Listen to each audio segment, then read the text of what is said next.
తెలంగాణ పోలీసులు మియాపూర్లో betting యాప్లని promote చేస్తున్న actors heroines మీద కేసు పెట్టాడు. చాలా మంచిది.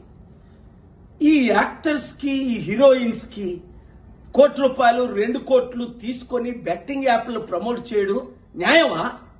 తద్వారా ఇప్పుడు మహేందర్ 24 సంవత్సరాల అబ్బాయి డబ్బులు పోగొట్టుకొని సూసైడ్ చేసుకున్నాడు. వాళ్ళ మీద మీరు కేసు పెట్టి వాళ్ళ కుటుంబానికి మీరు 100 కోట్లు ఇచ్చినా తిరిగి ఆ అబ్బాయిని తేగలరా? ఇంకొక విషయం, పోలీసులు ఇలా కేసులు పెట్టినప్పుడు ఇన్వెస్టిగేషన్ అయిన తర్వాత మళ్ళీ కేసులు ఉపసంహరించుకుంటున్నారట.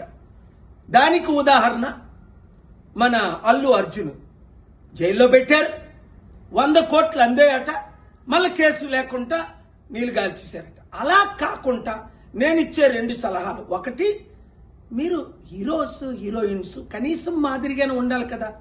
మీరు 100 కోట్లు సంపాదించుకుంటున్నారు, మీరు సొంతంగా చారిటీలు చేయండి, లేదంటే నోరు మూసుకొని ఊరుకోండి. ఇంత కక్కులు ఎందుకు మరలా మీరు వాళ్ళ దగ్గర డబ్బులు తీసుకొని యాప్లు ప్రమోట్ చేయడం? అలాగే కుర్రాలు, అమ్మాయిలు, అబ్బాయిలు ఇలాంటి పనికిమాల పనులు చేయకండి. ఏదో గెలుస్తామని సూసైడ్లు చేసుకోకండి. మంచి రోజులు వస్తున్నాయి, కష్టపడండి, ఓపిక పడండి. మార్పు రానున్నది, ఆ మార్పును మనం ప్రమోట్ చేస్తాం. ఈ వీడియో ప్రతి ఒక్కరికి అందేటట్టు షేర్ చేయండి.